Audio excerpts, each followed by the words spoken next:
अखंडमंडलाकारं व्याप्तं येन चराचरं तत्पदं दर्शितं येन तस्मै श्रीगुरुवे नमः। अज्ञानानन्दस्य लोकस्य ज्ञानाञ्जनशलाकया चक्षुरुन्मिलितं येन तस्मै श्रीगुरुवे नमः। अध्यात्म विश्व विज्ञान यूट्यूब चैनल पर आप सभी का हार्दिक स्वागत समादर करते हैं। मित्रों, ये शरीर किसने धारण किया है और आत्मा को शरीर में बंधन किसने किया है, ये शरीर इस आत्मा ने क्यों धारण किया है और शरीर धारण करके ये आत्मा क्या साध्य करना चाहती है और जीव का वास्तविक स्वरूप क्या है, ये देखने के लिए हमने जब अध्यात्म विज्ञान से प्रश्न किया तो अध्यात्म विज्ञान ने बताया कि ये सूक्ष्म वासना ही है जो शरीर धारण करती है और जीव को ये नचाती रहती है, और ये वासना ही मनुष्य के शरीर धारण करने का प्रमुख कारण है। तो ये वासना क्या है और इस वासना के विषय में सद्गुरु भगवान श्री वायानंद चैतन्य जी क्या कहते हैं, इसकी खोज में जब हम निकले तो बुद्ध सूक्त में वासना के विषय में सद्गुरु ने जो निवेदन किया है वही आपके सामने प्रस्तुत करना है और आपसे इस जानकारी को अब हम साझा करेंगे।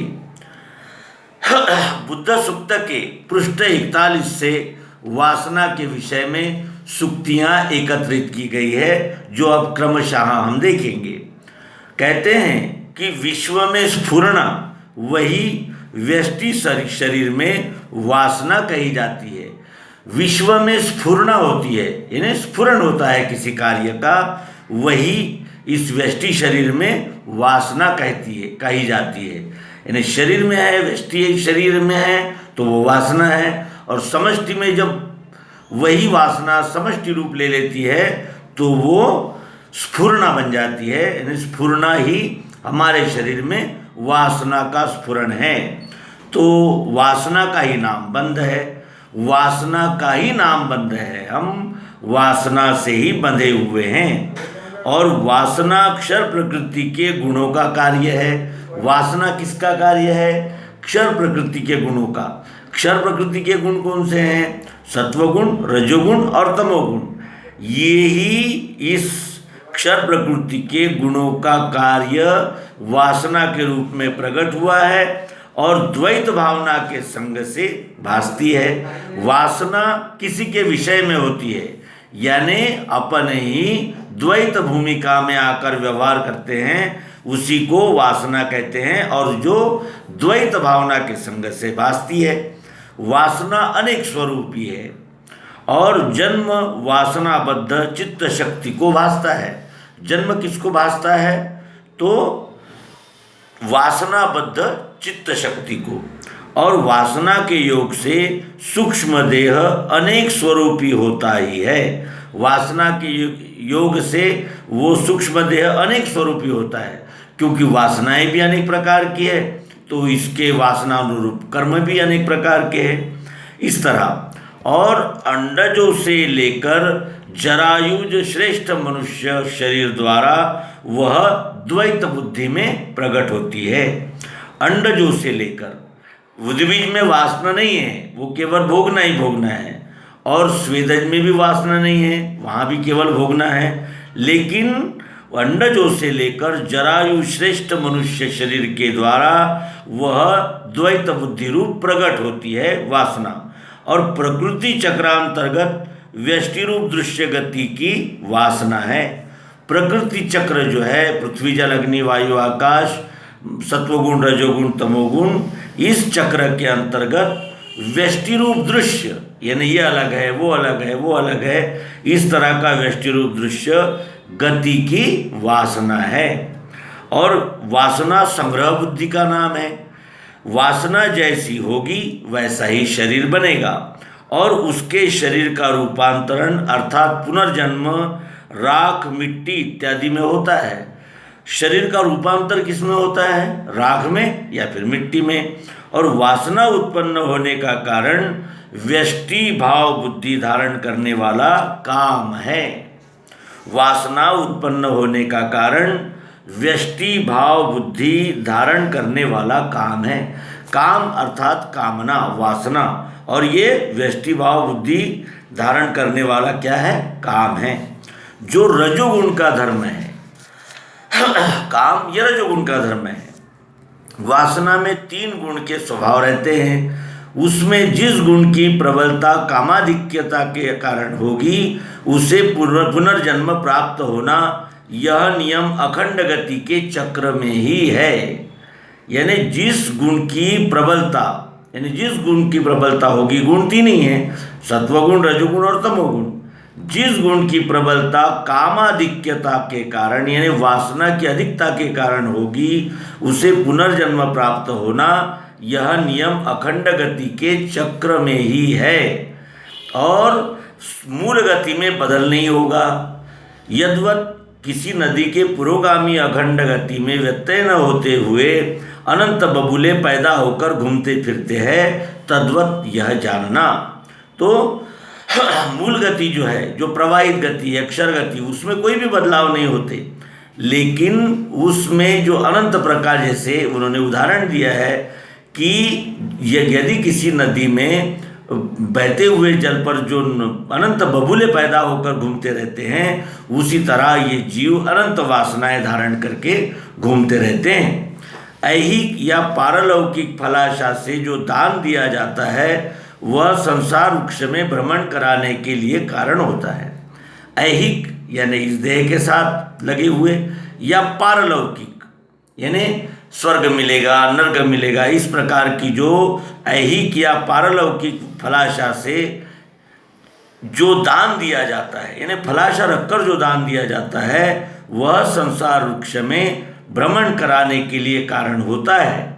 इसमें भी चमत्कार घटित करने की शक्ति नहीं है। क्यों?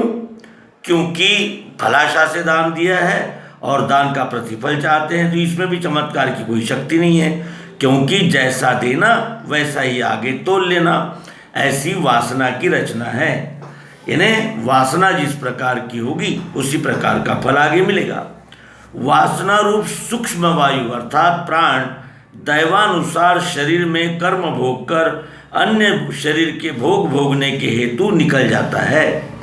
वासना रूप सूक्ष्म वायु, सूक्ष्म वायु ये वासना रूप प्राण दैवानुसार जैसा दैव होगा शरीर में कर्म भोग कर, इस शरीर में कर्म भोग कर अन्य शरीर के भोग भोगने के हेतु निकल जाता है। यानी इस शरीर में कर्म भोगता है और आगे भी शरीर के भोग भोगने हेतु निकल जाता है। वासना रूप सूक्ष्म वायु अर्थात प्राण। सूक्ष्म वायु से त्वचा बनती है, वायु की रुचि त्वचा प्रकट करती है और छिद्र स्पष्ट आकाश है। अन्न में 5 तत्व और 3 गुण के विकार है ही, किंतु प्रकृति की क्षर गति से वासनोद्भव रहने से वासना में यह सब भावना समुच्चय रूप से है। प्रकृति के क्षर गति से वासनोद्भव रहने से, यानी प्रकृति में ही क्षर गति है और क्षर गति में ही वासना का उद्भव होता है, निर्माण होती है, इसलिए वासना में यह सब भावना समुच्चय रूप से है। अतः शरीर त्यागने के पश्चात वासना वायु 9 द्वार रोमादि छिद्रों से प्राप्त होता है। अतः अन्न द्वारा न जाकर इन छिद्रों के द्वारा वासना रूप वायु जाता होगा, यह शंका व्यर्थ होती है। यानी जो वासना है वो समुच्चय रूप है, इसलिए शरीर त्यागने के पश्चात वासना वायु 9 द्वार रोमादि छिद्रों से प्राप्त होता है। अतः अन्न द्वारा न जाकर इन छिद्रों के द्वारा वासना रूप वायु जाता होगा, यह शंका व्यर्थ होती है। वासना गुण संग के योग से अनेक रूपी भासती है। जैसे जैसे गुणों का संग इस वासना का होता जाएगा वैसे वैसे वो रूप धारण करती जाएगी। यानी वासना अनेक रूप धारण करती है। किंतु प्रियत्व के अनुसार एक समय एक ही व्यष्टि रूप धारण करती है। लेकिन प्रियत्व के अनुसार एक समय एक ही व्यष्टि रूप देह धारण करती है, यानी एक शरीर में एक ही वासना देह रूप धारण करती है। अंते मति सा गति, इस नियमानुसार संग्रह वासना युक्त जीव को वासना से अर्थात वासना के अनुसार शरीर का आकार मिलता है। वासना के अनुसार शरीर का आकार मिलता है। फिर उस रूप में पहला कर्म फल भोक्ता उद्बीज स्वेदजों में कल के लिए यह वासना नहीं होती। इसका अर्थ यही है कि उद्बीज और स्वेदज यानी पेड़ पौधे और पानी से जन्म लेने वाले कीड़े मकोड़े, इनमें कल के लिए वासना नहीं होती, यानी संग्रह बुद्धि इनमें नहीं होती। स्त्री पुरुष के संयोग के समय वासना रूप जीव 6 इंद्रियों को साथ लेकर वीर्य द्वारा प्रवेश करती है। स्त्री पुरुष के संयोग के समय वासना रूप जीव 6 इंद्रियों के साथ लेकर 6 इंद्रियों को साथ लेकर वीर्य द्वारा प्रवेश करती है। वासना रूपी बीज दग्ध होकर गुण साम्या प्रकृति में से फिर उगता है। ये वासना रूपी बीज ऐसा है कि ये दग्ध यानी जलने के बाद भी गुण साम्या प्रकृति जो है, पृथ्वी जल अग्नि वायु आकाश मन बुद्धि और अहंकार, इनकी एकात्मता एकता यानी गुण साम्या, और उस गुण साम्या प्रकृति में से फिर निर्माण होता है, फिर उगता है। तो इस तरह वासना से योनि और कर्म का फल मिलता है। वासना से योनि मिलती है और कर्म का फल मिलता है। जैसी वासना वैसी योनि और जैसी कर्म वैसे फल। मृत्यु पश्चात वासना से योनि, जैसी वासना हो वैसी योनि प्राप्त होती है। मृत्यु के पश्चात अर्थात इस शरीर का रूपांतरण होने के अनंतर वासना से योनि यानी वासना से योनि प्राप्त होती है। जैसी वासना हो वैसी ही योनि प्राप्त होती है। स्थूल सूक्ष्म तथा कारण शरीर तक वासना रहती है। वासना स्थूल यानी ये जो शरीर दिख रहा है, सूक्ष्म यानी लिंग शरीर जो 17 तत्वों का बना है, तथा कारण शरीर यानी इस सूक्ष्म शरीर का जो कारण शरीर है, जिसकी वजह से ये सूक्ष्म शरीर धारण करता है, वो शरीर तक वासना रहती है। इसका अर्थ यह है कि जब तक वासना हमारी संपूर्ण शमन नहीं होती तब तक के ये देह धारण करती ही रहती है वासना अर्थात जीव। तो स्थूल सूक्ष्म तथा कारण शरीर, इनमें एक रूप से रहने वाली वासना, यही उनमें का परस्पर संबंध है। यानी कारण शरीर, सूक्ष्म शरीर और स्थूल शरीर, इनमें वो एक ही रूप से रहती है वासना। इसलिए वासना का शरीर इन तीनों अवस्था में है ही। देहस्थित रूपी वासना का जीव चैतन्य वास्तविक देह में सर्व है। देह रूपी देहस्थित यानी इस देह में जो स्थित है वो वासना जीव चैतन्य वास्तव्य देह में सर्वत्र है। यानी वासना किसी एक अंग में नहीं होती, वासना संपूर्ण देह में होती है।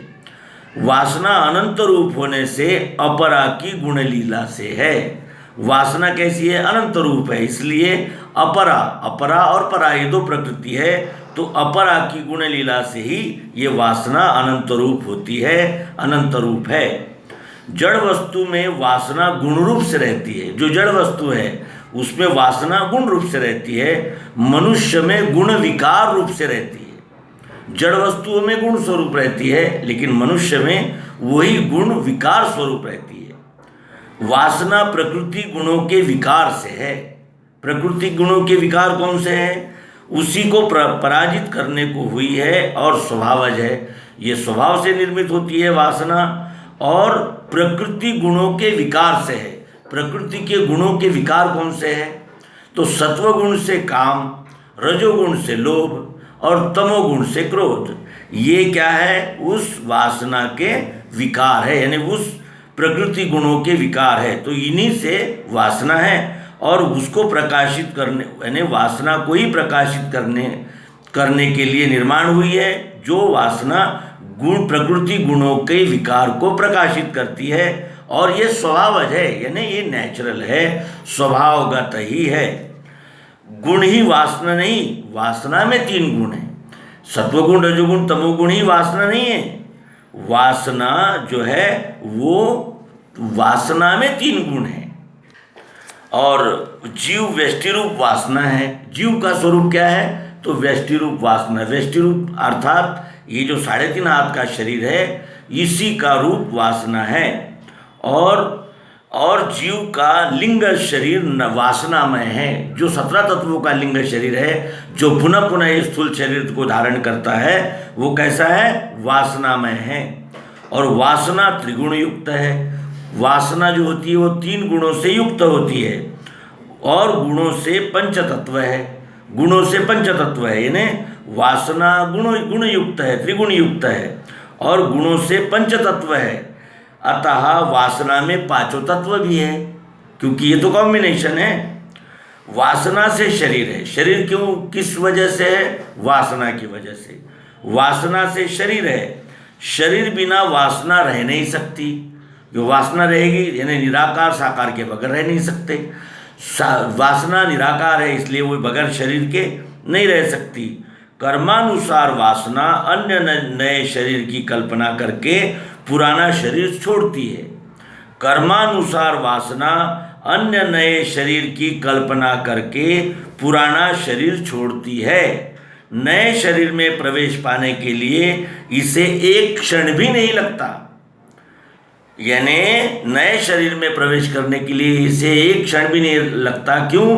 क्योंकि वासना जो है वो वायु स्वरूप है, यानी योग्य व्यक्ति के अन्न पर वो बैठती है और उसे एक क्षण भी नहीं लगता, यानी नए शरीर में प्रवेश पाने के लिए। तुरंत जिसे वायु है, सांस ली और वो आ गई अंदर।